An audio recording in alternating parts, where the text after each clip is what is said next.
भगवान श्री कृष्ण जब कंस का वध करते हैं,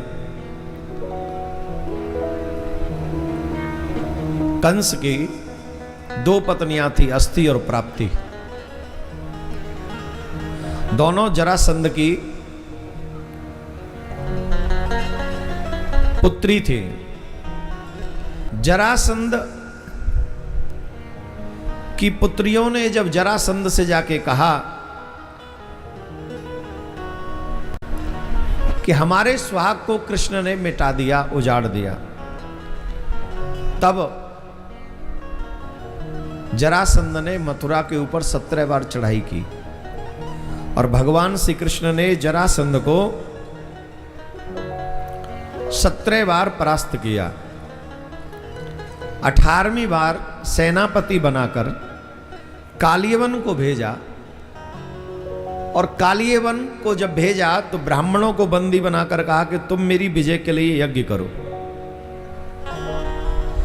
अगर मेरी विजय नहीं हुई तो तुम सबको एक ही दंड मिलेगा, मृत्यु दंड। तो भगवान श्री कृष्ण ने देखा जरासंध ने ब्राह्मणों को बंदी बना लिया और कहा कि मेरी विजय के लिए यज्ञ करो, अगर मेरी विजय नहीं हुई तो तुम्हें मृत्यु दंड मिलेगा। बेचारे ब्राह्मण मृत्यु के वैसे यज्ञ करने लगे। अब बताइए क्या होगा? अगर भगवान कालियवन को मार दें तो वेद मंत्र झूठे हो जाएंगे और इतने सारे ब्राह्मणों की हत्या हो जाएगी। और भगवान तो आते ही वेद की स्थापना के लिए हैं, धर्म की स्थापना के लिए हैं, और वो वेद की स्थापना होती है ब्राह्मणों के द्वारा। तो बताइए क्या करें? भगवान से सीखो, धर्म की रक्षा के लिए कुछ भी करना पड़े करो। वो भगवान जो एक क्षण में मार सकते थे कालियवन को, भगवान रण छोड़ के भाग गए। किसके लिए? धर्म की रक्षा के लिए। बोले मुझे कोई रण छोड़ कहेगा मैं स्वीकार कर लूंगा, लेकिन ब्राह्मणों की हत्या हो जाए ये मैं स्वीकार नहीं करूंगा, वेद मंत्र झूठे हो जाएं ये मैं स्वीकार। अब बताइए, ये है धर्म की रक्षा।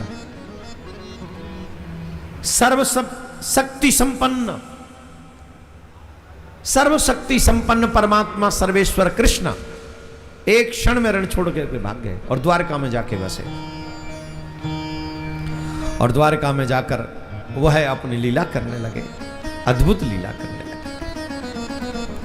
मेरे प्यारे, द्वारका में रुक्मिणी जी का पत्र आया। उस पत्र में अनेकों श्लोक, 7 श्लोक लिखे थे, पर पहले ही पत्र को पढ़कर भगवान श्री कृष्ण रुक्मिणी जी को लेने के लिए चल पड़े। ऐसा पहले श्लोक में क्या था? उस पहले श्लोक में लिखा था रुक्मिणी जी ने, हे भुवन सुंदर। हमारे यहां पति का नाम नहीं लेते हमारे, और अठैवी नहीं लेते नाम, तो हरियाणा में लेते, हम पानीपत में लेते अपने पति का नाम। के बोला कौनी लेवे कि नहीं लेवे? पति को क्या कहते हैं हरियाणा में? है? सुनो, तुम सुनो, ये बताएं क्या बोले पति को? है? एक जन बोलो, कोई क्या बोले?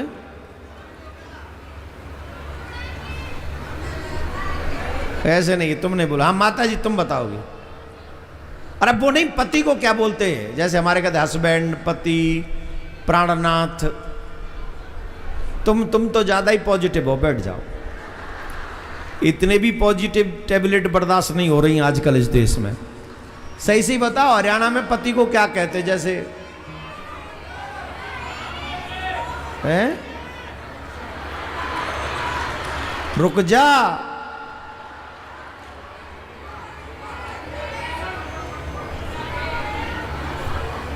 कछु समझ में ना आ रही, तुमने रांद बिखेड़ दी, दरी राय तो फैला दियो। सुने के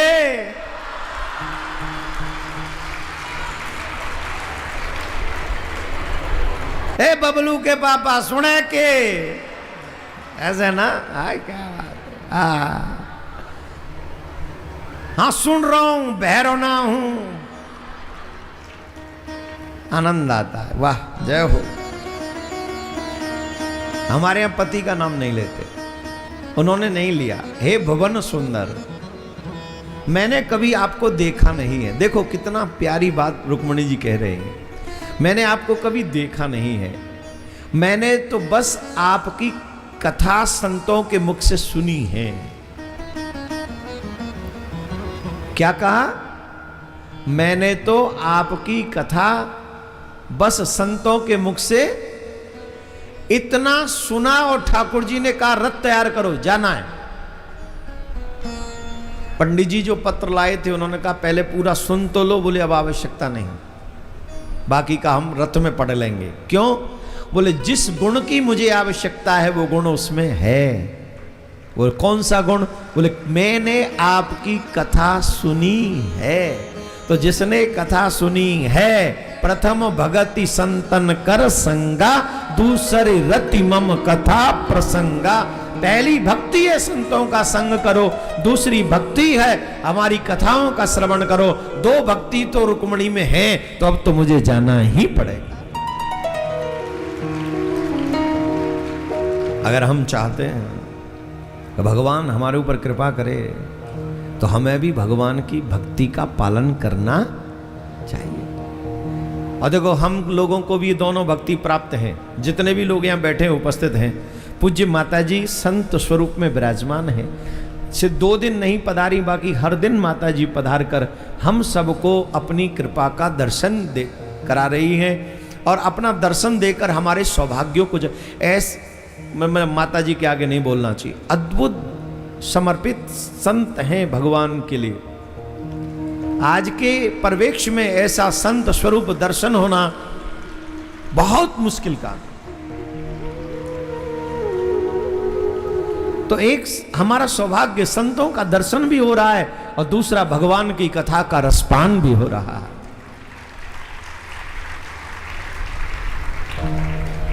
तो दोनों भक्ति हमें भी प्राप्त हो गई, दोनों भक्ति। तो इस भगवान की कृपा का दर्शन हमारे ऊपर भी हो गया। तो भगवान को एक विशेष बात प्रिय लगती है कि आप हमारी कथा सुनो। वो कथा सुनती, और भगवान जब रुक्मणी जी का हरण करके ले आए, और उनका पहला विवाह रुक्मणी जी के साथ में हुआ।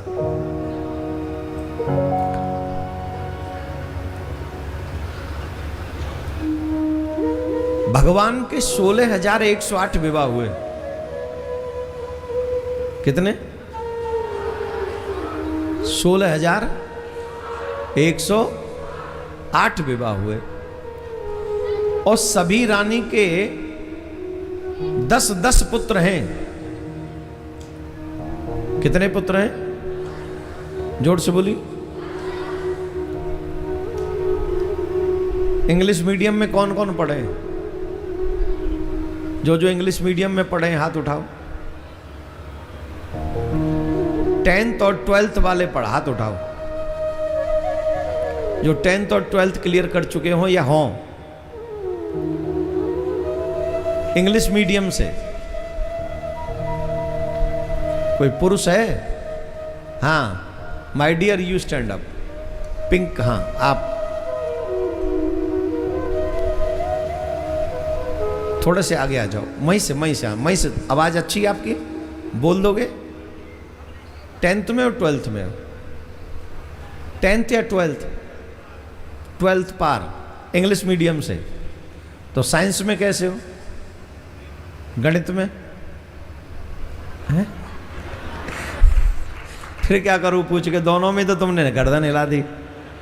अच्छा चलो बताओ, पास हुए तो कुछ तो चक्कर होगा ही। भगवान श्री कृष्ण के कोई जवाब नहीं देगा, कोई उसे चीटिंग नहीं करवाएगा। हमको यहाँ पे इसे भारत रत्न नहीं दे रहे हैं, जस्ट फॉर नॉलेज। भगवान कृष्ण की 16,108 पटरानी है, और सभी रानियों के 10-10 पुत्र हैं। टोटल कितने हुए?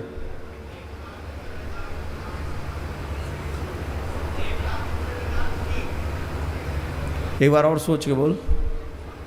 देखो और जवाब दे। हाँ देखो, हाँ देख, हाँ दे दे, बैठ जा, तू बैठ जा। या यही वे डिब्बा ले, या ये डिब्बा दे, भारत रत्न डिब्बा दे जो तू बता रहे हो, चीटिंग कर रहे हो। हाँ और कोई जवाब देगा? नहीं, जिन्होंने पहले कथा में सुन रखा हो वो नहीं देंगे, उन्हें तो मालूम ही है, कथा में सुना हुआ है। अब बताओ, हाथ उठाओ। हाँ, कहाँ गए इंग्लिश मीडियम वाले? नहीं हो, नहीं पढ़े इंग्लिश मीडियम में? अब देखो, ये ज्ञान है मॉडर्न एजुकेशन का। नहीं, तूने कथा सुन रखी है पहले, हैं? तू रंदे, तू छोटा है अभी। Very good. मम्मी तो कह दी आज तक जाके तो वो चॉकलेट खवा दे। हाँ रंदे, हाँ नहीं जवाब दोगे?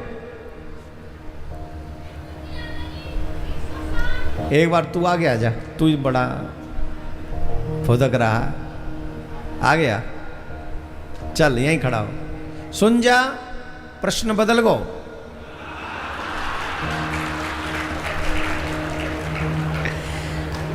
प्रश्न बदल गो।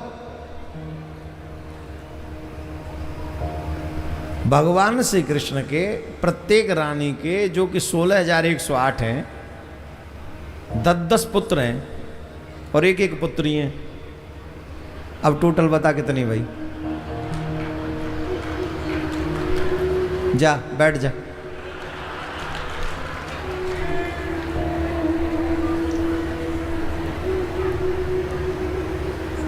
गणित लगा के अच्छा ये देखो, आप जितने भी बच्चों के पेरेंट्स यहाँ बैठे हैं, कितना पैसा आप खर्च कर रहे हो अपने बच्चों पे? 12th तक पार कराने में लाखों रुपए खर्च हो जाते हैं बच्चों, माँ बाप के, और उनका गणित इतना अच्छा है बता नहीं सकते। आप घर में जाके सोचिए कि आपने अपने बच्चों के ऊपर कितना खर्च किया और वापस रिटर्न क्या मिला। जिनके स्कूल कॉलेज हैं वो अरबों खरबों-पति बन गए, और तुम्हारे बच्चे जो बने वो भगवान जाने क्या क्या बन गए। सब गूगल, सब मशीन पे सेट है। मेरा निवेदन है, भगवान श्री कृष्ण के पुत्र हैं 1,61,080। टोटल संतान है भगवान की 1,77,188।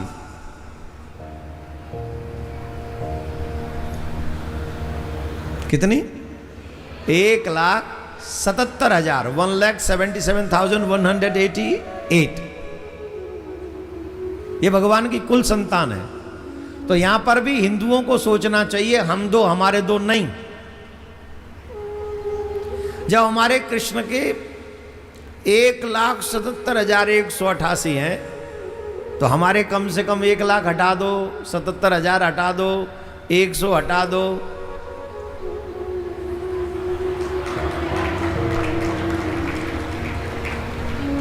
अरे 80 भी हटा दो, 8 का आधा तो होना चाहिए ना यार, इतना तो करो कम से कम। और मैं फिर कह रहा हूं, आपकी अधिक संतान भारत का भाग्योदय करेगी, औरों की अधिक संतान भारत के ऊपर घातक बनेगी। भारत की सुरक्षा में आपके घर में अधिक संतान का होना भी। अच्छा एक बात बताओ, उस दिन भी मैंने कहा था कि अगर आपके घर में एक ही बेटा है, सेना में भेजोगे? साधु बनाओगे? तो न तो साधु बना पाओगे और न सेना में भेजोगे।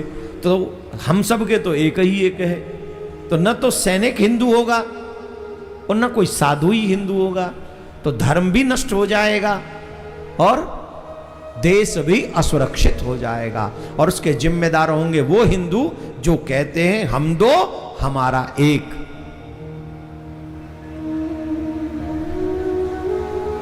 हम तो एक निवेदन करेंगे, विवाह हो जाना चाहिए 20 से 25 साल की उम्र में, और कम से कम 4 बाल गोपाल हम सबके पास में होने चाहिए और 1 कन्या होनी चाहिए, जिससे हमारा कन्यादान करके हम अपने भाग्य का उदय कर सकें और सबसे बड़ा दान कर सके कन्यादान।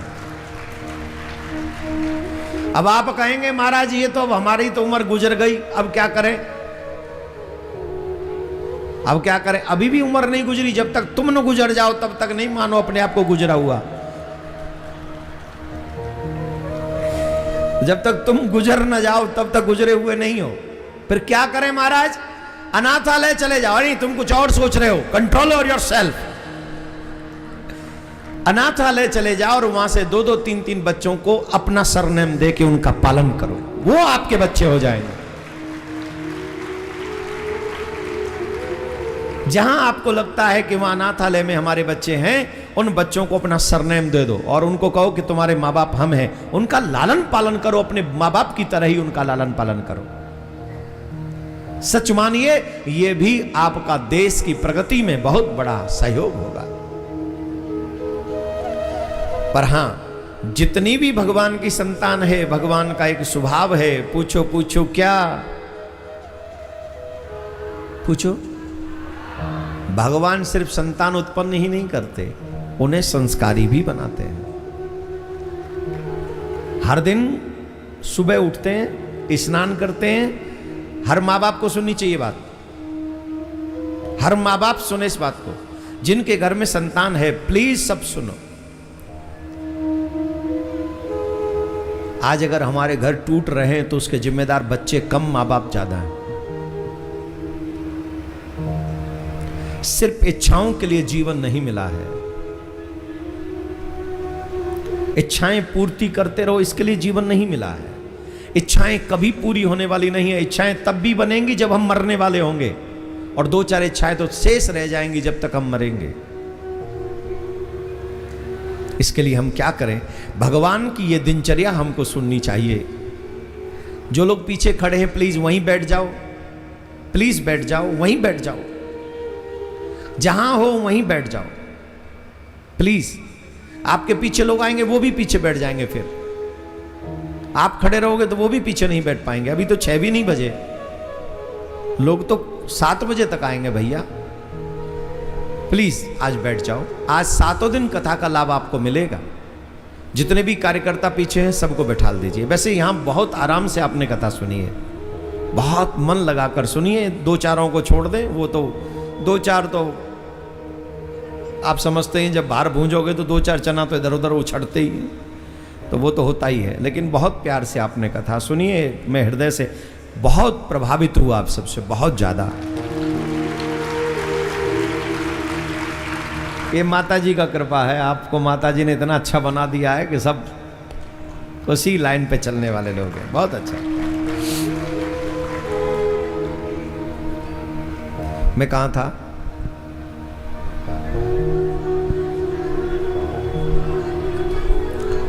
हर माँ बाप को किस दिनचर्या का पालन करना चाहिए? भगवान सुबह उठते हैं। भगवान के सुबह उठने का टाइम क्या है जानते हो? 3:35 AM। कितना? 3:35 AM, 3:35। और फिर भगवान स्नान करते हैं, फिर भगवान ध्यान करते हैं, और उसके बाद भगवान विद्वान ब्राह्मणों को बुलाते हैं, और फिर विद्वान ब्राह्मणों को व्यासपीठ पर बैठालकर कहते हैं कि आप हमें पुराणों की और वेद की कथा सुनाइए। और हर महल में भगवान अलग अलग रूप में हैं। ये पॉइंट नोट करिए, हर एक महल में अलग अलग हैं, और उस महल की रानी के साथ और उस महल के बच्चों के साथ, मतलब खुद स्वयं, पत्नी और 11 बच्चे ब्राह्मण देवता के सामने बैठकर पुराणों की कथा सुनते हैं।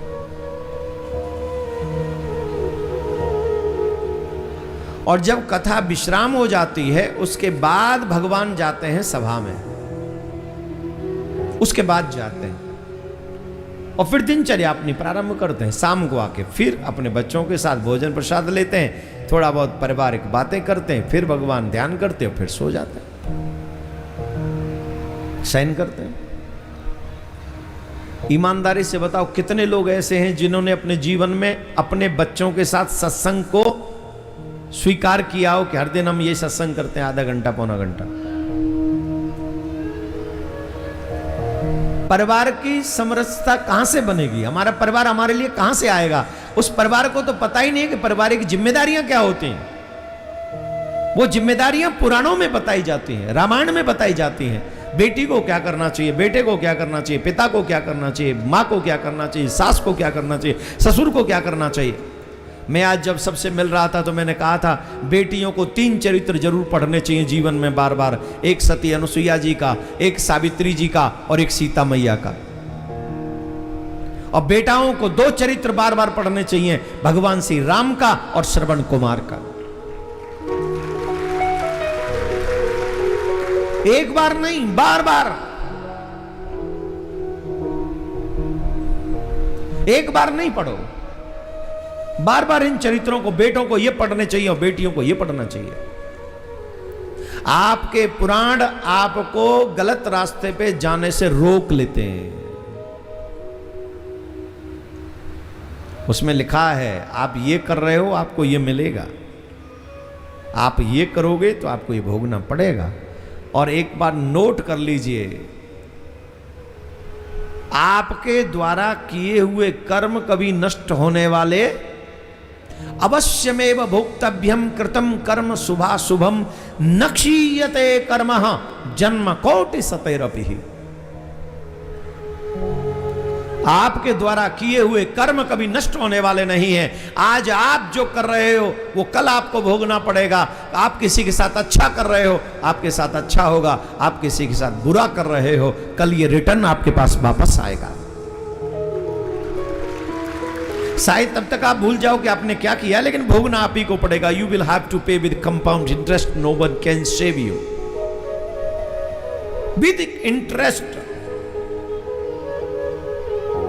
जैसे पृथ्वी पे कोई बीज बो दें वो वापस आता ही है, चाहे कम आए या ज्यादा। वैसे ही कर्म हमारा बीज है इस मानव जीवन का। बाकी के जीवन भोगने के लिए हैं, ये जीवन कर्म करने के लिए भी है, बीज बोने के लिए भी है। और योनियों में हम कुछ भी करें कोई नहीं भोगना उसका, वो तो ऑलरेडी भोग ही रहे हैं अपने पिछले कर्मों को। लेकिन मानव जीवन में ऐसे कर्म कर सकते हैं जो बीज बोए जा सके, और वो आगे हमें यहां भी भोगने पड़ेंगे, वहां भी भोगने पड़ेंगे, और पता नहीं कहां कहां भोगने पड़ेंगे।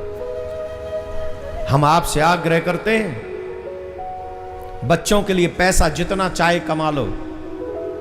भगवान कहते हैं आज आपके पास जितना उसका 1000 गुना और ज्यादा कर दे।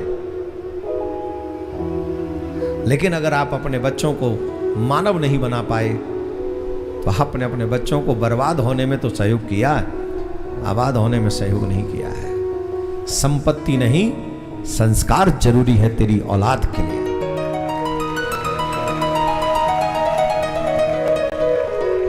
क्या जरूरी है? जोर से बोलो। संपत्ति तो रावण पे ज्यादा थी, सोने की लंका थी रावण पे। राम जी तो तपस्वी थे, वनवासी थे उस समय, पर देवता भी राम जी का सहयोग कर रहे थे, पूरी प्रकृति राम जी का सहयोग कर रही थी, और आज तक रावण चलाया जा रहा है। यह है संस्कारों का डिफरेंस।